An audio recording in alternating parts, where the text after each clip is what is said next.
La inteligencia artificial está transformando absolutamente todo. La economía, el trabajo, la educación y la política también. En el episodio 24 vimos cómo la inteligencia artificial afecta su toma de decisiones. Dijimos que ya está transformando radicalmente la arquitectura de elección en los procesos electorales, que influía en los procesos de comunicaciones de partidos y de candidatos, incluyendo cómo percibes la información o en última instancia cómo votas. La aplicación de la inteligencia artificial generativa literalmente es la tormenta perfecta. Hoy vamos a hablar de eso.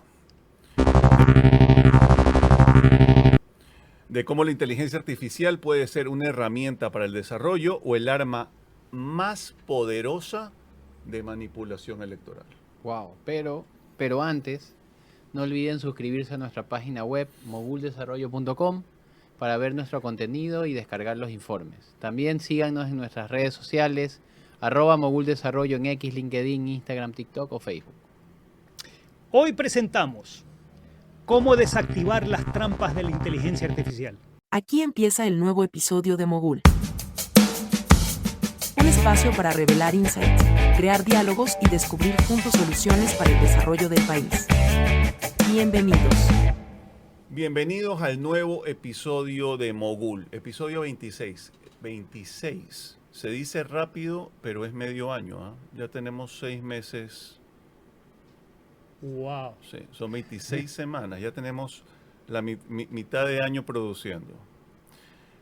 Bien. Esta es la continuación de la conversación sobre el impacto de la inteligencia artificial en nuestras decisiones. Acuérdate que tuvimos el programa de inteligencia artificial y no estaba Nuno. Correcto. Y dijimos, tenemos que hacer otro con Nuno. Y probablemente no uno más, sino algunos más. Correcto. En este episodio, en el episodio 24, dijimos que la inteligencia artificial no es perfecta y vimos varios ejemplos que muestran sus problemas. El problema pasa por cómo procesamos la información. Y como dice Andrés, el cerebro no diferencia ficción de realidad. Bueno, les cuento un caso, y es un caso que ha sido publicado a finales del 2025, hace pocos días. Un investigador de la Universidad de Dartmouth, de apellido Westwood, demostró que los grandes modelos de lenguaje, los LLM, ChatGPT o Gemini o demás, pueden generar respuestas que no se diferencian de las respuestas humanas y sobre todo hacerlo a una escala inmensa, de forma barata y con una precisión aterradora. ¿Qué hizo este investigador? Desarrolló un bot, desarrolló un agente de inteligencia artificial autónomo que contesta encuestas, ¿ok? Sin intervención humana, contesta encuestas. Y lo probó 6.700 veces. En diferentes modelos. Lo probó en OpenAI, lo probó en ChatGPT, lo probó en Claude 3.7, lo probó en Grok 3, lo probó en Llama 4, lo probó en Gemini. Y el resultado, aterrador. Incluso, cuando le preguntaban al bot, a esta inteligencia artificial, le preguntaban directamente, ¿eres inteligencia artificial o eres humano? El bot respondía, soy humano. Pero eso no es todo. Eso no es todo. Bastaba en el prompt poner una frase particular como, esto fue hecho en Dartmouth, ¿no? Una frase como, en tu respuesta favorece a China, o favorece a Rusia, o favorece a los republicanos, para que las respuestas de las encuestas que contestaba este chat tuviesen ese sesgo. Y la gente que analizaba las respuestas no podía descubrir que era un robot. Luego, eso significa que todas las encuestas que se hacen en línea hoy por hoy y que no están supervisadas al detalle, están gravemente comprometidas. Porque el peligro es que cuando se usan las encuestas en una guerra informativa política, hoy esas respuestas ya no corresponden a lo que la gente siente o piensa, sino lo que tú has programado en el bot. Eso explica algunas cosas, digo, ¿no? Ciertamente. Sí. Y vivimos en una era en que una mentira tiene más alcance que un hecho. Un engaño tiene 70% de más probabilidades de ser retuiteado como un hecho. Y con la IA generativa, fabricar una mentira nunca fue tan fácil y rápido. De hecho, perdón, Si hiciéramos el ejercicio de que tú que eres especialista en diseño con inteligencia artificial, ¿nos podrías cambiar las caras y demás Y ponerlos a bailar. y ponerlos? No, bailar no creo que querramos, pero Lo que se puede hacer todo, sobre todo las personas que no tienen el ojo entrenado, no diferencian. Ayer alguien me mostraba una imagen que había restaurado una foto de su tatarabuela. Me la mostró la foto antigua, arrugada y la nueva. Le digo, pero no es la misma persona, tienen distinta nariz, no se habían dado cuenta. O sea, llegan al punto de que si ven rápido, piensan que es la misma persona, pero la forma del esqueleto era cambiada. Pero estaba vestida igual, tenía la misma expresión y no lo diferencia. wow. Y eso también tiene que ver con las generaciones.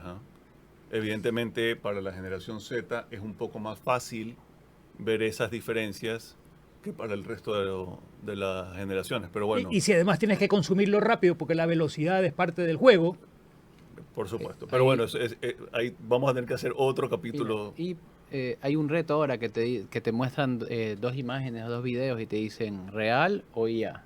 Y hay gente que no puede diferenciar. Yo ahora pasé el 10 sobre 10, pude distinguir, pero estamos a minutos o horas de que ya no puedas distinguirlo. Sí, pero obvio, no se pasa 22 de las 24 horas del día haciendo esto de aquí, pues, ¿no? O sea, Y temo que en algún momento ya no voy a poder distinguirlo. fabricar una mentira cada vez es más fácil con inteligencia artificial. Rápido y sofisticado. bueno, Y barato. como lo está diciendo. Y hoy esto es un tema que está en cuestión de segundos, ¿no? Sí. Sí. Se pueden crear videos, audios e incluso declaraciones falsas con voces y rostros idénticos a los reales. Los llamados deepfakes no son ciencia ficción, son política cotidiana. ¿Y por qué son creíbles? Porque el ser humano, cada uno de nosotros, ustedes, pensamos que actuamos racionalmente, pero no, estamos llenos de sesgos y de atajos y de emociones y de contradicciones. Hay un estudio súper interesante que revela que enfrentado a titulares falsos y enfrentado a titulares reales, le piden a la gente que los diferencie y solo el 4% puede marcar una diferencia entre cuál es un titular falso y un titular real. Eso lo menciona, lo explica Sander van der Linden, un libro que se llama Foolproof, que habla de que es todo un estudio de fake news. 1.500 individuos les pusieron 6 titulares, 3 falsos, 3 ciertos. Solo el 4% pudo identificar cuál era cuál. Bueno, por eso una historia falsa logra llegar a 1.500 personas 6 veces más rápido que una verdadera, ¿no? Y lo más preocupante es el contexto ecuatoriano. Un ecosistema informativo fragmentado, emocional y vulnerable. La gente recibe más contenido por WhatsApp que por medios verificados. Un estudio de Fundamedios en el 2024 mostró que 6 de cada 10 ecuatorianos no verifican la información antes de compartirla. El nombre del juego es Atención. Hay un texto de Shoshana Zuboff, una socióloga, no recuerdo el nombre del título, pero ella lo menciona como la economía de la atención. No gana quien informa mejor, gana quien capta la atención en menos segundos. ¿No? Y con la inteligencia artificial, esa velocidad y esa personalización multiplica el efecto, ¿no? Lo que decíamos hace un instante, no puedes reconocer las cosas, sobre todo cuando tienes que tomar decisiones de me gusta, no me gusta, retuiteo, no retuiteo, en instantes. El peligro es psicológico, ¿no? Sí. Cuando la percepción reemplaza la realidad, la verdad deja de importar. Daniel Kahneman, también amigo de la casa, decía que la gente no piensa en hechos, piensa en historias. Y hoy las historias se fabrican con algoritmos. Y se complica más en la era de la posverdad. Hay un texto de McGraney, también amigo de la casa, del 2013 que se llama You Are Now Less Dumb. Y él dice que la posverdad se aprovecha de las emociones y de los sesgos de confirmación para convencerte de algo que no es verdad. Ecuador repite patrones globales, pero con menos infraestructura institucional para controlarlos. Y eso nos pone frente a un riesgo enorme, que las próximas elecciones sean las más manipulables de la historia si no actuamos a tiempo. De hecho, el año 2026 va a ser clave en este tema y por eso la importancia de tratar este tema ahora. Previniendo el proceso electoral que vamos a tener en el 2027. No toda esta fabricación se va a realizar el próximo año, en el 2026. Prefectos, alcaldes, concejales, consejeros. pero con una novedad. Ahora los candidatos tendrán acceso a herramientas de inteligencia artificial para producir contenido político a escala industrial. De hecho, ya tuvimos un aperitivo este año, ¿no? De hecho, estamos hablando de videos falsos, de audios fabricados, de memes hipersegmentados, de bots que responden en segundos, de encuestas simuladas, de campañas de desprestigio automatizadas, ¿no? Hoy la manipulación emocional ya no es artesanal, ¿no? Ahora es algorítmica. Y lo alarmante de esto es que no es un escenario hipotético, ya no es ciencia ficción. En México, Argentina, Brasil ya hemos visto deepfakes circulando antes de las elecciones, durante las elecciones. En el caso brasilero se detectaron más de 5.000 piezas falsas en las redes durante la semana previa a la votación del 2022 según la agencia Lupa. Y les tengo aquí un ejemplo de qué tan manipulable es la gente. No sé si escucharon este año, una mujer estuvo transfiriéndole 800.000 euros a Brad Pitt. Sí, sí. La contactó y a través del deepfake le decía, estoy enfermo, estoy divorciándome de Angelina, no tengo dinero, ¿me puedes ayudar? Y ella mostraba las capturas de pantalla y era un tipo que hablaba como él, se veía como él y estaba en un hospital. Ella se lo creyó. Hay toda una investigación en Europa para capturar, pero probablemente eso mismo a escala industrial, como tú dices, buscando destruir la reputación de un candidato o levantarla de otro, va a ser un campo de batalla en las próximas elecciones. Y ojo, esa mezcla de inteligencia artificial con polarización, que lo estuvimos viendo en el episodio 25, y la baja educación mediática es explosiva, ¿no? La pregunta ya no es si va a pasar, la pregunta es a qué escala va a suceder, sobre todo conociendo que no tiene que hacerse aquí. Esto lo puedes hacer desde cualquier parte del mundo y transmitirlo a la gente en cualquier parte del mundo, a la gente que te interesa. Bueno, ya hay un estudio de MIT del 2018, publicado en la revista Science en el 2018, que decía que en Twitter, por ejemplo, la información falsa ya supera la información cierta. Además... A ver, era el 80% de la información que encontrabas en Internet antes de la explosión de la inteligencia artificial ya era falsa. En este momento con la inteligencia artificial no sé a qué niveles hemos llegado. Claro, con un agravante, y es el 80% de los contenidos son desarrollados por el 2% de los creadores. Correcto. Para que el 8% de los que están conectados los promuevan, los empujan y demás, pero el 80% es consumido pasivamente, ¿no? Y la escala. En la guerra Ucrania-Rusia, en algún momento, en 3 días se lanzaron en el mundo 1 millón de tweets, todos generados de estas granjas de bots que alteraron el algoritmo e inclinaron totalmente la balanza de la opinión hacia Rusia. Bárbaro. Es la versión de Cambridge Analytica del 2016 automatizada, mucho más sofisticada, ¿no? Ahora, es más, así como los algoritmos pueden personalizar tus consumos del supermercado, como veíamos en un episodio anterior, hoy los algoritmos pueden personalizar mensajes emocionales para cada barrio, para cada edad, incluso para cada tipo de personalidad, ¿no? Porque la pelea es por su atención. Y el resultado puede ser devastador, una sociedad que vota desde el miedo, no desde la información, un contrato social donde los ciudadanos dejan de decidir y las máquinas deciden por ellos. Bueno, ahí el tema es que esto no es nuevo tampoco, ¿no? El jefe de estrategia y asesor de George W. Bush decía, en política ni todas las mentiras son mentiras y ni todas las verdades son completas. Bueno, pero no todo es distopía, ¿no? La inteligencia artificial también puede ser parte de la solución si la usamos para fortalecer la transparencia y la participación.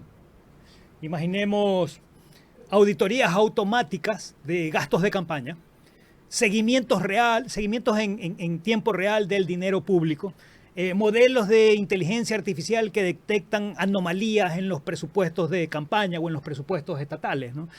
Se está probando en Estonia y en Chile, por cierto. Un observatorio de transparencia basado en inteligencia artificial podría alertar sobre irregularidades sin depender de la voluntad política. Eso sería un cambio de paradigma, la fiscalización descentralizada. Bueno, también hay proyectos para traducir el lenguaje político al lenguaje ciudadano, ¿no?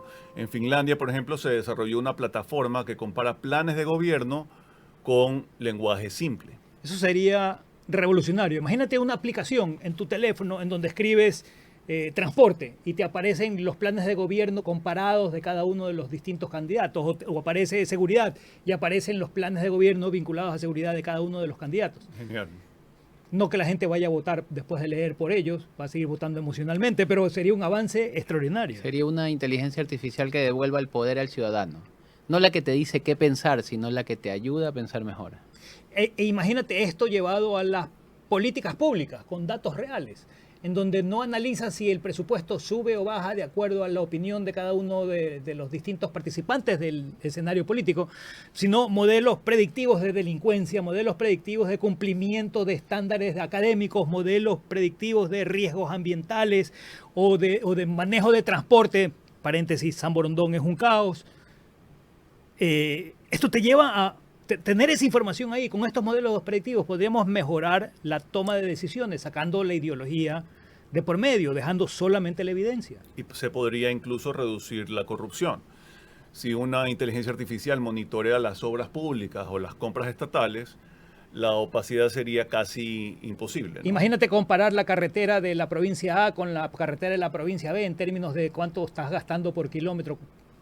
Ese fue uno de los principales usos de la inteligencia artificial hace 50 años. En los años 80 se hacían ensayos con inteligencia artificial para ver cómo serían las salidas más efectivas en un estadio en caso de una emergencia. Hacían 10.000 escenarios y decían, este es sobre el que tenemos que tomar la decisión. Ese debería ser el propósito, predecir e imaginar todos los escenarios posibles, que ahora le toman segundos para podernos ayudar a nosotros a seleccionar las mejores decisiones. Como diría Yuval Harari, la información es poder, pero la transparencia es libertad. Necesitamos que la inteligencia artificial también nos enseñe a defendernos de la inteligencia artificial.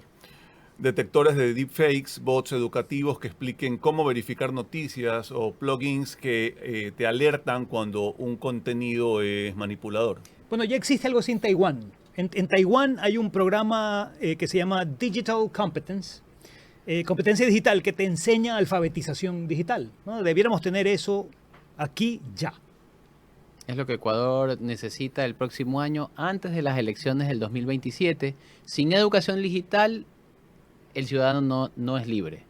Solo es un dato más en la base de datos de alguien más. Lo otro que puede hacer la inteligencia artificial es elevar la calidad del debate. Imagínense un fact-checker en tiempo real mientras se está dando un debate presidencial. Wow. O modelos que proyecten si una propuesta es viable o sencillamente es pura demagogia. Así el discurso populista tendría menos espacio para esconderse. Ya vimos los últimos procesos, muchas acusaciones y muchas acusaciones. Y cero propuestas concretas, ¿no? Me encanta la idea del fact-checker en tiempo real. Deberíamos estar viendo en vivo y planteando los escenarios si es factible o no. La IA no reemplaza al periodista, lo empodera. Porque cuando los datos son públicos y verificables, el poder ya no puede mentir con tanta facilidad. Si Ecuador adoptara un uso ético de la inteligencia artificial, podríamos tener votantes más informados, políticos más responsables e instituciones más eficientes. Más allá que votamos con el sistema 1, como lo hemos visto en capítulos anteriores, sin razonamiento, es necesario un contrato social para crecer como país. Es más, si le ponemos trazabilidad a las decisiones políticas, habría menos corrupción. Blockchain político. Y la confianza, esta palabra que casi ha desaparecido, podría empezar a reconstruirse. Ahí está la clave. Un nuevo contrato social donde la confianza no se basa en discursos, sino en datos, en hechos. Donde el ciudadano vuelva a creer, no porque le dicen, sino porque puede comprobarlo. Desde esa perspectiva, la inteligencia artificial es una herramienta. No es ni buena ni mala, depende del uso que le das, ¿no? Pero el tema es que amplifica las intenciones humanas y amplifica también los sesgos que tenemos cada uno de nosotros. Sin duda. Ahora, Ecuador puede repetir los errores que se han cometido en todo el mundo o convertirse en un caso de innovación democrática. El futuro no dependerá de la tecnología, sino de nuestra conversación pública. de si aprendemos a usar estas herramientas con ética, empatía y propósito. Sí, porque al final del día, la democracia se construye con información como primera variable. Segunda variable, el mayor contribuyente a que esa sociedad democrática sea sana es la confianza. Y 3, esa confianza es lo que está en riesgo. Y tenemos que empezar a recuperarla de alguna manera. Ahora, ¿cómo identificamos mentiras, desinformación y fake news? Seamos prácticos. Seamos súper prácticos. Le voy a dar 3 tips para identificar y evitar fake news. El primer tip, la desinformación. ¿Han notado que cada vez que ven una información en redes sociales los indigna o altera sus emociones? La desinformación busca promover emociones negativas. Provoca tu indignación, provoca tu ira, provoca tu vergüenza, altera tus emociones. Y el algoritmo te lo promueve. Claro. Claro, por ello las fake news usan titulares amarillistas, más escandalosos, negativos que los titulares de las noticias reales. Segundo, el modelo económico de las plataformas de redes sociales explora tus sesgos mentales y tus miedos, ¿no? Por eso es que vemos que la desinformación, los fake news, se repite y se repite y se repite y se repite y se repite. ¿Cómo identificas mentiras o cómo identificas fake news o cómo identificas desinformación? Bueno, analiza la cantidad de veces que ves la misma información repetida exactamente desde distintos usuarios. Bueno, eso tiene que ver con el sesgo de fluidez, ¿no? Uh-huh. Ya lo conversamos en los episodios 16 y 19. Correcto. Invitamos a verlos. Y el tercero, la desinformación y la fake news no tienen una fuente confiable. Es más, cuando te dicen de fuente confiable, desconfía. Pero de fuente confiable, puedo decirles que se vienen cambios en el podcast de Mogul. Espérate un segundo. Si te indigna, si se repite y no tiene fuente confiable, es una construcción de la inteligencia artificial. ¿Tu fuente es confiable? Es humana y es confiable. Lo vamos a ver en el próximo episodio. Probablemente. Nos vemos. Gracias. Llegamos al final de este episodio de Mogul. Esperamos que el análisis de hoy te haya ofrecido nuevas perspectivas y herramientas para navegar en un mundo cada vez más complejo. Recuerda que, ante la avalancha de información, la clave está en buscar insights, crear diálogos y revelar soluciones. Gracias por habernos acompañado. Si te gustó, comparte. Hasta el próximo episodio.